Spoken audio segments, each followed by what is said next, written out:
This story is titled, "My Family Never Let Me Hold My Newborn Son." At the baptism, my wife whispered, "You're just the donor, not the dad." That night, I took a DNA test. The results came in today, and I walked out mid-ceremony. I always thought family meant unconditional love and trust. Now, as I sit in my empty apartment staring at these DNA test results, I realize how naive I was. The certificate from the lab feels heavy in my trembling hands, each word confirming what my in-laws' cold stares and my wife's distant behavior had been screaming at me for months. The truth about my son, or should I say, the baby I thought was my son, burns like acid in my chest. You see, 6 months ago, I was living what I thought was the perfect life. I'm Marcus, 32M, a high school chemistry teacher who married his college sweetheart Emma, 30F. We dated for 7 years before tying the knot, and I truly believed we were soulmates. Emma came from a wealthy family. Her father, Richard, 58M, owned several car dealerships across the state, while her mother, Patricia, 55F, was a renowned interior designer. They never fully approved of me, viewing my teaching career as beneath their social status, but I thought Emma's love would be enough to bridge that gap. When Emma announced her pregnancy, it felt like a dream come true. I spent months preparing the nursery, reading parenting books, and attending every prenatal appointment she would let me join. But something changed during the 3rd trimester. Emma became increasingly secretive about her medical visits, insisting her mother needed to accompany her instead of me. Her older sister, Monica, 35F, who had always been civil if not warm, started giving me these knowing looks that made my skin crawl. The day our son was born, I rushed to the hospital only to be told by Patricia that Emma was too exhausted for visitors. They kept me away for 3 days, feeding me excuses about hospital protocols and Emma's difficult recovery. When I finally saw them, Emma barely looked at me, cradling our son Ethan protectively whenever I came near. Patricia and Richard insisted on moving in temporarily to help with the baby, but their help mainly consisted of creating a human barrier between me and my own child. Even as I write this, my hands shake with anger remembering all the red flags I ignored. The hushed conversations that stopped when I entered the room. The way Emma's phone was always locked and face down. The family-only photos they took at the hospital, excluding me every time. But nothing could have prepared me for what happened at Ethan's baptism ceremony today. I stood there in the church, surrounded by Emma's extended family and their judgmental whispers, watching as my own wife refused to let me hold our 2-month-old son. As the priest began the ceremony, Emma leaned close to me, her designer perfume suffocating, and whispered words that would shatter my world. "You're just the donor, not the dad. We needed good genes, but Ethan deserves a real father." The room started spinning, but that wasn't even the worst part. What I discovered next would turn my carefully constructed world completely upside down. That night, the walls of my home office felt like they were closing in on me. My hand shook as I stared at our wedding photo, Emma's smile now seeming more like a mask than a genuine expression of love. The memory that surfaced made me physically ill. The charity gala 3 months before Emma's pregnancy, where James, 33M, first entered our lives. I remember the way my stomach twisted watching him command the room with his old money confidence and carefully cultivated charm. The sound of Emma's laughter at his jokes still rings in my ears. Too bright, too eager, too intimate. My chest ached as I recalled all the moments I'd buried beneath layers of denial. James showing up at our house unannounced, claiming he needed Richard's signature on urgent paperwork. The way Emma's cheeks would flush when he entered a room. The hushed conversations that stopped abruptly when I appeared. I'd swallowed every excuse, desperate to believe in the life we'd built together. The DNA test results arrived like a death sentence, 0% probability of paternity. Each word burned itself into my brain as I sat in my car outside Richard and Patricia's mansion, where the post-baptism celebration was already in full swing. My hands gripped the steering wheel until my knuckles turned white, trying to anchor myself in a world that had suddenly lost all meaning. Walking into that house felt like entering a theater production where everyone knew their lines except me. James stood by the fireplace, one hand possessively on Emma's waist, the other holding a crystal glass of scotch like he owned the place. The rage building inside me was unlike anything I'd ever experienced, raw, primal, all-consuming. When our eyes met, his lips curved into a smirk that made something snap inside my chest. I don't remember crossing the room. One moment I was standing in the doorway, the next my fist connected with James's jaw. The satisfying crunch of bone against bone was drowned out by Emma's scream. We crashed into Richard's antique side table, crystal decanters shattering around us. James might have had height and money, But I had 5 years of repressed rage and betrayal fueling every punch. The fight ended as quickly as it began. Richard and two of Emma's cousins pulled me off James, who lay sprawled among the broken glass, blood trickling from his split lip. The room fell silent except for Patricia's horrified gasps and the baby's distant crying. Emma rushed to James's side, her designer dress soaking up spilled scotch as she cradled his head in her lap. The tenderness of that gesture hurt more than any punch could have. Richard's voice cut through the chaos like a steel blade. "Get out of my house. You're done here. Consider yourself lucky if we don't press charges." Emma wouldn't even look at me as Patricia helped James to his feet. Monica stood frozen by the window, tears streaming down her face, whether from guilt or shock. I'll never know. I found myself stumbling out into the cold night air, my knuckles bleeding, my wedding ring catching the moonlight one last time before I ripped it off. Back at our house, no, my house, I had barely started packing a bag when Emma's text arrived. "The locks will be changed tomorrow. Don't make this uglier than it needs to be. Your things will be sent to storage." They had taken everything from me, my marriage, my child, my home, my dignity. As I sat in my car that night, homeless and broken, watching the lights go out in what used to be my life, something crystallized inside me. This carefully orchestrated humiliation couldn't go unanswered. They thought they could play God with my life and walk away unscathed, but they had no idea what a man with nothing left to lose was capable of. My bleeding knuckles weren't enough. This wasn't over, not by a long shot. Because while they were celebrating their perfect little family tonight, I was already planning something that would shake their privileged world to its core. 3 days of sleeping in my car and showering at the gym gave me plenty of time to think. The rage had settled into something colder, more calculated. I needed answers more than revenge, but I knew they'd never give them willingly. That's when I remembered Kelly, 41F, an old friend who practiced family law. Her office became my first stop that morning. Kelly's face grew increasingly grave as I laid out my situation, showing her the DNA test results and explaining how I'd been systematically pushed out of my son's life. Her words hit me like a punch to the gut. Legally, I had no rights to Ethan. By signing the birth certificate believing I was the father, I'd accepted paternity, but proving deliberate fraud would be nearly impossible. The courts would likely side with Emma, especially given her family's resources and connections. But then Kelly mentioned something that changed everything. While I wasn't Ethan's biological father, I was still legally his parent. Until a court ordered otherwise, I had as much right to him as Emma did. The revelation sent my mind spinning with possibilities. I spent the next day watching their house, learning their routines. Patricia took Ethan for his morning walk in the park every day at 9, always alone, always following the same path. The next morning, I was waiting. My hands trembled as I took Ethan from his stroller, Patricia's horrified gasp echoing across the empty park. "Tell Emma she has 1 hour to meet me at my apartment if she ever wants to see your son again. Bring James and your husband.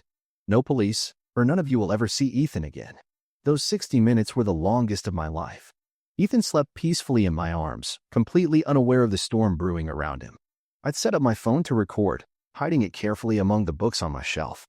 When they arrived, Emma's mascara was streaked with tears, James's face still bruised from our fight. Richard's usual commanding presence seemed diminished by fear. Emma's voice cracked as she begged to hold Ethan. "Not until I get the truth. All of it. No more lies, no more games. Start talking." What came next would haunt me forever. Emma's words tumbled out in a desperate rush. She and James had been having an affair for months before the pregnancy. But that wasn't the worst part. Richard and Patricia had orchestrated everything. They'd never approved of me, but they'd seen something useful in my genetics. My academic achievements, my clean medical history, my suitable physical features. They'd encouraged Emma to stay married to me while continuing her relationship with James, creating the perfect scenario, a baby with desirable genetic traits who would be raised by someone of their social standing. James stood by the window, unable to meet my eyes as he confirmed every word. They'd planned to push me out gradually, but Emma's guilt had made her cruel, rushing the process. Richard's only defense was that he'd wanted the best for his family's legacy. Patricia wept silently in the corner, clutching her designer handbag like a shield. The truth felt like acid in my veins. They hadn't just betrayed me, they'd treated me like a breeding stud, selecting my genetic material while plotting my removal from my own child's life. The careful planning, the months of deception, the cold calculation of it all made me physically sick. But what they said next would change everything. Because in their desperate attempt to justify their actions, they revealed something that none of them had intended to share. Something that would give me the leverage I never knew I needed. As I stood there in my half-empty apartment, holding Ethan while watching these people I once called family crumble under the weight of their own lies, Monica finally broke her silence. Her words came out in a broken whisper that would change everything. It wasn't just Marcus. There were others before him. The room fell deadly quiet. Richard's face drained of all color as Patricia gripped the armrest of my old reading chair so hard her knuckles turned white. Emma looked confused, but James's expression told me everything I needed to know. He'd been part of this twisted plan all along. Monica couldn't stop now, years of guilt pouring out like a broken dam. This wasn't the first time Richard and Patricia had played matchmaker with ulterior motives. 3 other men before me, all carefully selected for their genetic qualities, all eventually pushed out of their children's lives. Emma's older cousins Amy and Rachel had gone through the same orchestrated marriages and pregnancies. Their husbands, like me, had been nothing more than unwitting donors in the family's disturbing quest for genetic perfection. My legs felt weak as the full impact of Monica's revelation hit me. This wasn't just about me, or Ethan, or even Emma's betrayal. This was about a systematic pattern of manipulation that had destroyed multiple families. The recording on my phone was capturing every damning word. Richard finally found his voice, but it wasn't to deny anything. Instead, his words dripped with the same aristocratic arrogance I'd grown to despise. Everything we did was for the betterment of our bloodline. The ends justify the means. You wouldn't understand. You're not from our world. I looked down at Ethan sleeping peacefully in my arms, unaware that he was just the latest product of his grandfather's twisted eugenics experiment. The rage I'd been feeling transformed into something else: determination. These people had played God with multiple lives, treating human beings like breeding stock in their deranged pursuit of genetic superiority. Emma started sobbing, but her tears held a different quality now. She'd been as much a pawn in her parents' game as I had been, groomed from childhood to accept their warped values as normal. James moved to comfort her, but she shrugged away from his touch. The perfect facade was cracking, decades of carefully maintained secrets spilling out into my shabby apartment. Monica's phone started buzzing, messages from Amy and Rachel, frantically asking why their parents were calling them, demanding emergency family meetings. The house of cards was finally falling apart. I adjusted my hold on Ethan and took a deep breath. What I said next would either be the biggest mistake of my life or the first step toward justice for everyone these people had hurt. Here's what's going to happen. Either we do this my way, or tomorrow morning your entire social circle learns about your little breeding program. Every country club member, every business partner, every charity board member will know exactly what kind of people you are. Richard's face contorted with rage, but I wasn't finished. Because I had one more card to play, something I discovered while going through old photos in my office that night, something that would ensure they couldn't simply try to discredit me as a bitter ex-husband. The weight of Ethan in my arms reminded me of everything I'd lost and everything I still had to fight for. My hands trembled slightly as I reached for the manila envelope I'd placed on my desk earlier. Inside were photographs from Emma's family albums, ones I'd spent countless hours organizing during our marriage. But now, these seemingly innocent family memories told a much darker story.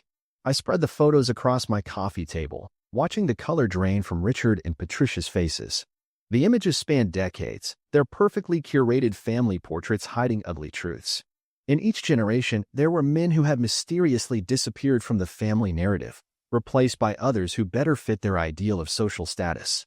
Emma's own childhood photos showed 3 different uncles who had vanished without explanation. But the most damning evidence wasn't in what the photos showed, it was in what Patricia had written on the backs.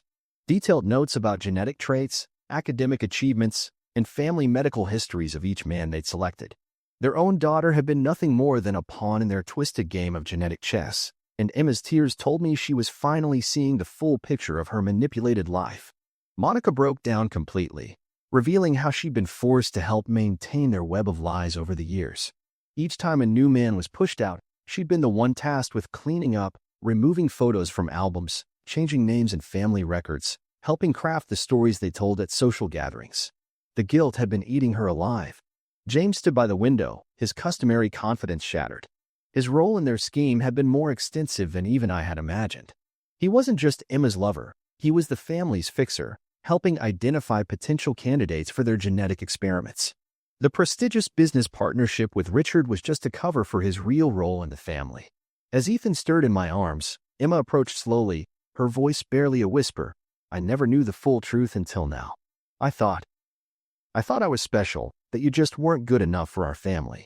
But I was just another piece in their game, wasn't I, Mom? Patricia's silence was all the confirmation anyone needed. Richard tried to maintain control, threatening to destroy my career, my reputation, everything I had left. But his threats felt hollow now. We all knew I had nothing left to lose, while they had everything to hide. I laid out my terms, each word carrying the weight of years of manipulation and lies. First, I get joint custody of Ethan. Not because of biology, but because every child deserves at least one parent who sees them as more than a genetic achievement. Second, you will financially compensate every family you've destroyed, not with hush money, but with proper divorce settlements that should have happened years ago. My voice grew stronger as I continued. Third, Emma gets control of her trust fund now, not when she turns 35. She needs the freedom to decide her own life, away from your influence. And finally, you're going to help me contact every man you've pushed out of their children's lives. They deserve to know the truth. The silence that followed was deafening. Richard's carefully constructed world was crumbling, and for the first time in his life, his money couldn't fix the problem. But what happened next would prove that sometimes, the biggest revelations come from the most unexpected sources. Richard's laughter filled my apartment, a cold, dismissive sound that made Ethan stir uneasily in my arms. His words dripped with the same arrogance that had defined my entire relationship with him. You really think anyone would believe the bitter ramblings of a failed schoolteacher over our family's reputation? We've built this legacy over generations. You're nothing but a footnote in our history. Patricia stood beside him, her perfectly manicured hand resting on his shoulder, that familiar look of superiority etched across her face. Darling, be reasonable. Who would take your word over ours? We have judges at our dinner parties, senators at our fundraisers. You're just embarrassing yourself now. But they have forgotten about Monica. As Richard continued his tirade about social standing and family legacy, she quietly pulled out her phone and pressed play. Her voice, trembling but clear, filled the room. I can't keep doing this, Dad. This is the fourth time. Every time you make me help destroy another family, another piece of me dies inside. Richard's voice responded on the recording. It's necessary for maintaining our bloodline. The Gardner name stands for excellence in every generation. Your sister understands this. Why can't you? The color drained from Richard's face as the recording continued, detailing every calculated decision, every manipulated marriage, every discarded husband. Monica had been documenting their conversations for years, carrying the weight of their secrets until she could barely breathe. Emma sank to the floor, her designer dress pooling around her like spilled ink. Her whole life had been a carefully scripted performance, and she was finally seeing the full scope of her parents' manipulation. James took a step toward her, but she held up her hand, stopping him. Don't. You're as much a part of this as they are. The sound of sirens cut through the tension. Monica's hand shook as she lowered her phone. I called them before I came here. They've been waiting outside. I couldn't let another family be destroyed. Everything happened in slow motion after that. The police entered my apartment, their presence surprisingly gentle as they took statements and collected evidence. Monica's recordings, my photos with Patricia's damning notes, Emma's tearful confession, it all painted a picture of decades of calculated manipulation and emotional abuse. As I watched Richard and Patricia being led away, their faces twisted with fury and disbelief, I felt no triumph. Instead, I felt an overwhelming sense of sadness for every life they had damaged in pursuit of their twisted vision of perfection. Emma sat on my old couch, tears streaming down her face as she watched her carefully constructed world crumble. James had already slipped away, proving that self-preservation was his only true loyalty. Ethan slept through it all, peaceful and unaware in my arms. Looking down at his innocent face, I realized that breaking free from toxic family systems isn't just about revenge or justice. It's about breaking cycles of harm for the next generation. Monica's courage had given us all a chance to rewrite our stories, to define family by love and choice rather than manipulation and control. But as the chaos settled and the reality of what would come next began to sink in, I understood that this wasn't an ending. It was a beginning. The hardest part of healing from family trauma isn't the dramatic moment of truth. It's the quiet aftermath when you have to build something new from the ashes of what you thought you knew. 6 months have passed since that night in my apartment when decades of carefully constructed lies finally unraveled. Sometimes, when I'm rocking Ethan to sleep in his nursery, now painted a peaceful sage green instead of the pretentious gold Patricia had insisted upon, I still find myself processing everything that's changed. The media circus that followed Richard and Patricia's arrest was exactly what they had feared most. Their carefully curated reputation shattered under the weight of their own actions. The country club circles they'd once dominated now whispered about them behind closed doors, just as they had once whispered about others. But unlike them, I found no satisfaction in their public humiliation.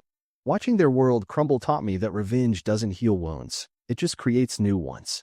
Emma moved into a modest apartment across town, using her newly accessed trust fund to start therapy rather than maintain the lifestyle her parents had programmed into her.